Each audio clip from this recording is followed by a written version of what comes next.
right? The rows are called periods. So here's the first row, second row, third row. We're not going to call them rows. We are going to call them periods. That's very important to know. Okay, and the columns as groups. So here's a column, right? Here's another column, another column. Okay, these are not columns. We're going to call them groups. So please make sure you know the proper terminology. So please be able to identify which are the periods, which are the groups. And you're going to notice that the periods are numbered here on the side, right? 1, 2, 3, 4 in sequential order. And so are the groups 1, 2, 3, 4, 5, all the way to group number 18. Some periodic tables might have them in Roman numerals with the letter A and the letter B. You treat them as 1, 2, 3, 4, all the way through group number 18. So that's how I want you to look at it for now. Okay, because that's going to come in handy later on when we're trying to label the atom and the parts of the subatomic particles that make up each atom. So, the atomic number. The atomic number is the number of protons in an atom of an element. So if you look at the numbers on the periodic table, you'll notice that the numbers go in order. Here's 1, here's 2 on the other side. Here's 3, 4, 5, 6, 7, 8, 9, 10, 11, 12. You get the idea, right? So they go in sequential order. The number that goes in sequential order, these are known as the atomic number. That number tells us how many protons exist. So if you look at the periodic table, hydrogen atom has the atomic number 1, which means it has 1 proton. Helium, the other atom, has an atomic number of 2. That means it has 2 protons. Don't worry about this number right now. Right? So we know protons carry a positive charge. Because none of these atoms exhibit a charge associated with them, if we have 2 positive charges, we must also have 2 negative charges associated with it. We've got 1 positive charge here in the nucleus. We've got 1 negative charge to offset the no charge. The lowest atomic number is 1, which is the atomic number of the element hydrogen. Every hydrogen atom has 1 proton in its nucleus. That will never, ever change. So the atomic number tells us the number of protons. It will never change. So hydrogen has 1 proton. If you find an atom that has 2 protons, find the atomic number that has 2. Right? That's what the element we're looking at. Right? So the number of protons always match the number, the atomic number. So as we said, the next element in the periodic table is helium, has the atomic number 2. All helium atoms have 2 protons. The third element on the periodic table is lithium. So lithium will have 3 protons. The fourth element is beryllium. So let's look at a random one. So look at phosphorus. Right? So look at phosphorus on the periodic table. It's with a symbol P. It has the atomic number of 15. So phosphorus has 15 protons.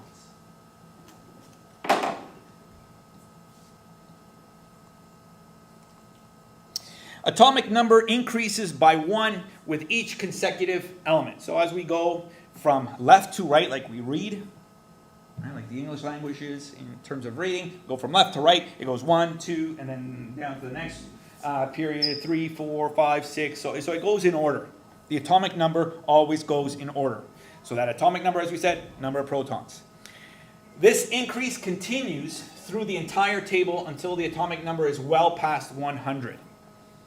All right? So as of 2009, the highest possible atomic number is at 118. So your periodic table is most current if it has up to the atomic number of 118, which means that that atom contains 118 protons.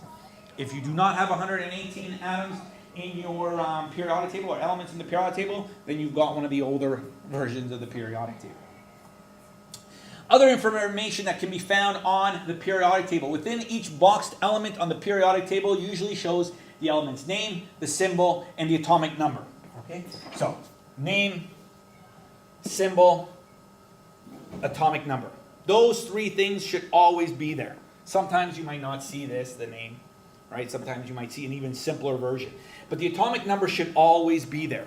There are other bits of information that are very useful to us that can be found on the periodic table. So it's really important that you get a good periodic table. If you go onto my my website, my eClass website, you can download a decent periodic table if you've lost your agenda. So you should all have a decent periodic table in your student agendas. But if you don't have one, if you lost your agenda, you can always download it from the eClass website.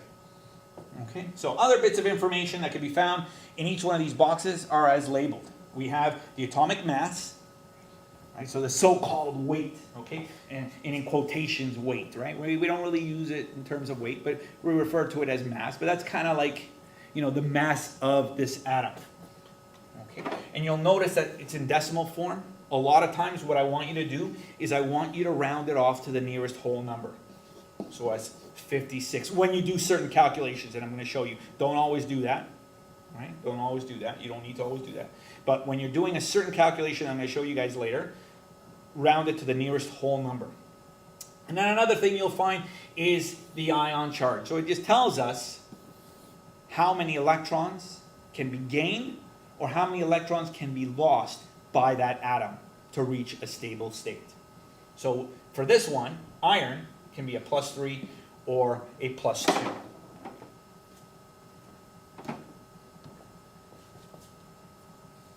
So let's look at atomic mass. Atomic mass is the average mass of an element's atoms.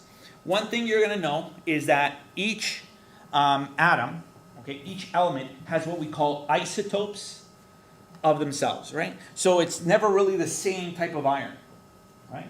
But they all have the same atomic number. Okay, don't worry about the term isotopes yet. We'll talk about that in a later chapter. But that's why we have a number that's in decimal form, because there are various masses of iron that we use. We might use one type of iron, but all of them will have 26 protons. The difference, as we're going to see, is in the number of neutrons, right? And ultimately leading to a different atomic mass. But don't, like I said, don't worry about that just yet. Now, units used for atomic mass is AMUs. That stands for atomic mass units. So, 55.85, right? If we want to put a unit to it, you know how we put centimeters, meters, kilometers, hours, seconds, grams, right? So there are units that are associated to atomic mass, and we use AMU. So the atomic mass of iron is 55.85 AMU. That's the units that we use, right? So the atomic mass of hydrogen, if you look at the periodic table, is 1.01 AMU. We don't put the AMU, but you should know that those are the units that we use for atomic mass, right? What does that mean? It means that iron is 55.85 times heavier than hydrogen atoms. So whatever that atomic mass means, it means it's that many times heavier than hydrogen. Right? We're always referring to hydrogen because hydrogen is the first element on the periodic table, first atom on the periodic table. Ion charge, and we're going to talk more about ion charge in the later chapters when we're comparing the difference between an atom and an ion. So now, the ion charge is the electrical charge that an atom takes on when it loses or gains electrons. So an atom or a group of atoms that has lost or gained electrons, so only if they've done this, okay, only if they have lost an electron or two or more, or have gained an electron, then the atom is no longer called an atom. An atom actually becomes an ion. So, magnesium atom can become a magnesium ion if it gains or loses electrons. Okay, we'll talk about that again, like I said, at a later point. Now, metal atoms can lose electrons in certain situations. Electrons have a negative charge, as we've talked about in previous chapters. So an atom that loses electrons becomes a positive ion. So here we have iron. We've lost 3 electrons. So because we've lost 3 electrons, we have a charge of +3. We can never, and I repeat, this is really important for you to know, you can never lose protons. Because remember, you can never lose protons because protons equal the atomic number. If you lose a proton, it will not tell us the atomic number. It will not tell us the appropriate atom that it really is. Right? So, helium has an atomic number of 2, which means 2 protons. It cannot lose any of those protons because then it's no longer helium. Okay? But we can, I repeat, we can lose electrons. Electrons, because remember, that's the outer part. Right? We've got our nucleus, and we've got electrons that surround it. Right? Here's where all the protons lie, in the nucleus. So the only thing we can either gain or lose are these electrons that are surrounding our atom.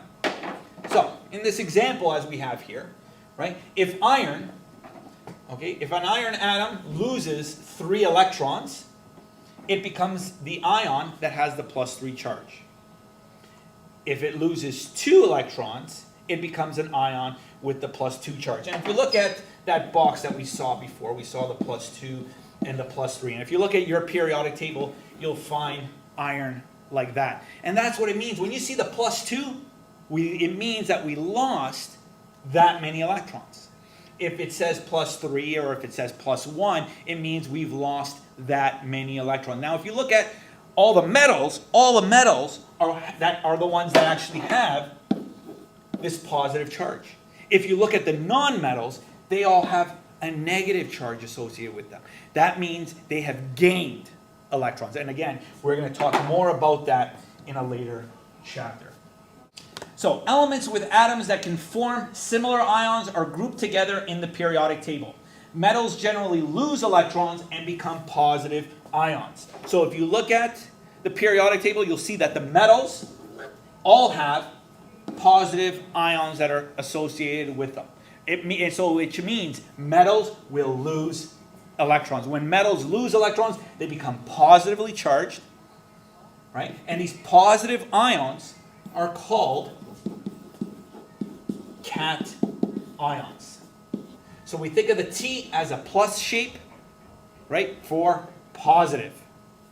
Non-metals, so if you look at the opposite side of the periodic table, they gain electrons. So non-metals gain electrons, and so because they gain electrons having a negative charge, so they become negative ions. So these negative ions are called anions, and we're going to talk more about that and think of the letter N for negative, right? Anions, negative charge. So what kind of an ion? Negative ion. Cation, what kind of ion is it? A positive ion. So use that as your reference point.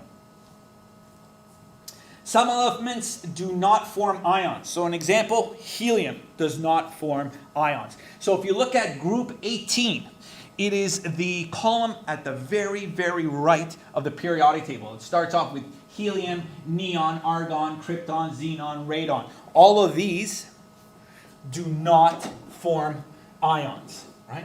Because these are what we call noble gases. These noble gases are in its most stable state.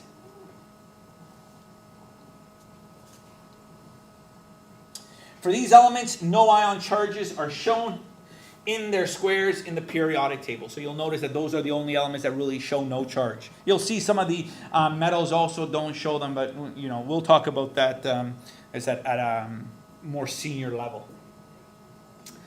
Periods and chemical families. The periodic table has 7 horizontal rows, right? And as we said before, the rows, we're not going to refer to them as rows, we're referring to them as periods, right? There are 18 vertical columns. As we said, we're not going to call them columns, we're going to call them groups, and some actually are called chemical families. And here are 4 certain chemical families. Right? We've got group number 1, we've got group number 2, If we look over on this side, we've got group number 17, and the final group at the opposite side, group 18. Okay, so group 1 are the alkaline metals, group 2 are the alkaline earth metals, group 17 on the opposite side are called the halogens, and group 18 are called the noble gases, and these are the most stable of them all. The elements within a group share certain physical and chemical properties. Each group has its own number written at the top of the periodic table. That's the group number. So, example, the element carbon is in group 14. It doesn't have an exact name, but if we look at carbon, it's the first atom in that group, so we call it the carbon group. Okay, so we refer to it by the first element in that row, in that column. Right? So group 14 can also be referred to as the carbon group. But the most important groups to be able to identify are those 4 that I showed you. The alkaline metals, the alkaline earth metals, the halogens, and the noble gases. But don't worry, I'm going to show you them individually, and I'll show you what those names are written. So, and here they are. Special groups of the periodic table. Alkaline metals, alkaline earth metals, halogens, and noble gases. So, group 1, group 2, group 17, and sometimes we might refer to it as group 7, as we're going to see. And the noble gases are group 18, and sometimes we'll refer to them as group 8. And this hint will help us later on when we're drawing actual atoms. So let's look at each one of these chemical families, starting with the alkali metals. Notice which alkali metal is not drawn there, or which atom is not drawn here. Hydrogen. Even though hydrogen is in the same group, it is not considered an alkali metal. Hydrogen is an element on its own, and if you notice, some periodic tables will actually separate it a little bit from the periodic table. So, some similarities between alkali metals. Obviously, they're group 1. Notice, no hydrogen. They're metals, so they're malleable and ductile. They have low melting points. They all melt below 170 degrees Celsius, a temperature that is easily achieved by most ordinary kitchen ovens. Very reactive with air and water. Okay, so they're violently reactive with air and water. And as we move down, they become more and more reactive. They all consist of one valence electron. This is going to be really important, but we're going to talk about this term later. Okay, but notice here, one valence electron, group 1. There's going to be a hint there, as we're going to talk about later on. Easily loses that one valence electron. So remember, if we lose electrons, we form cations, which contain a positive charge. So if we lose one electron, we will all have a +1 charge. And notice, they're all labeled with a plus, right, or +1. So all alkali metals can lose that one electron that is considered the valence electron. Like I said, we'll talk about that later. So, a few differences. They increase in density as we move down the group. So as we move down, the densities actually change. The elements get softer and easier to cut as we move down. The lithium's melting point is 170 degrees, while potassium is 64. Cesium's melting point is 28 degrees Celsius, which means the temperature, right? The temperature decreases for its melting point. The melting point decreases as we move down the periodic table. Next group, alkaline earth metals. And we're not going to compare similarities and differences, right? The alkaline earth metals is group 2, right? They're also metals, so they're malleable, ductile. They're not as reactive as the alkali metals are. They consist of 2 valence electrons. Notice that 2 now, group 2. Okay, well, like I said, a hint. 2 valence electrons that actually can be lost. They usually give them up. So if they lose electrons, as we said all metals do, they form cations. Okay, a couple of examples here. We've got magnesium and calcium. And notice the charge, if you've got a good periodic table, +2 for all of these alkaline earth metals. Halogens, right? So we're over at group number 7 or 17, so we're second last column or second last group on the periodic table. They are nonmetals. They have a noticeable color. They're very reactive and they can be used also as disinfectants. Have a tendency to gain electrons. Okay, so they can gain 1 electron. So because they're gaining an electron, right, they become what we call anions. They form anions. Right? Notice how they all have a -1 charge because they have gained 1 electron. Another thing that's not shown here, they all have 7 valence electrons. 7. Right? As I said, you're going to see this hint, right, as we're talking about. Let's look at the differences of amongst the halogens. So, color intensity grows as we move down. So, as we have here, in the first one, we've got fluorine, we've got chlorine, we've got bromine, and we've got iodine.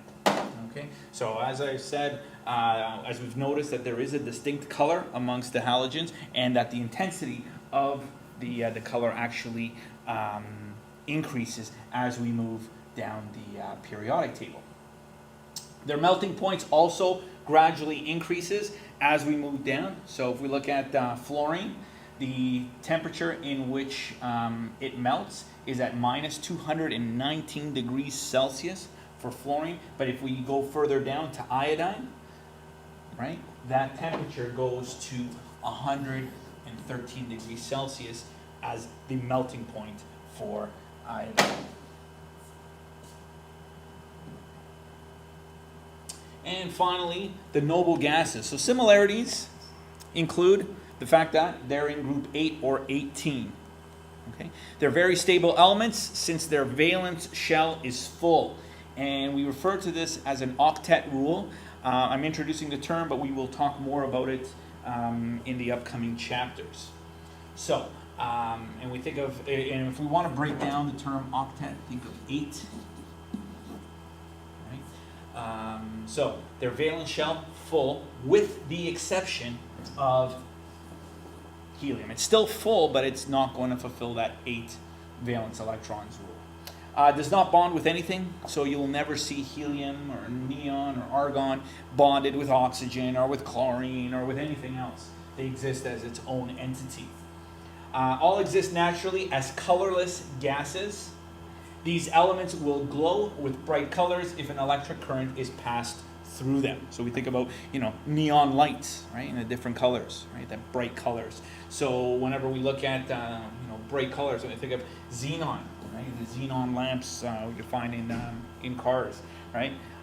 So keep that in mind. They exist on their own, right. These are just a couple of examples. Now, in terms of also the similarities and the idea of the 8 valence electrons, or the full octet, right? You said valence shell is full, so it's full with 8 electrons. And as we've said in all the previous examples, notice 8 with the 8 from 18, right? And that's why we'll refer to it as group 8 or group 18, right? With the exception of helium. Helium is the only one that number of valence electrons is 2 valence electrons. Okay, so please remember that this one is the only exception to that rule. So differences, the density of the gases actually increases steadily moving from helium through to radon. So if we were to use these gases to blow up balloons, right? The one that will rise the highest would be those filled with helium, right? Then with neon, right?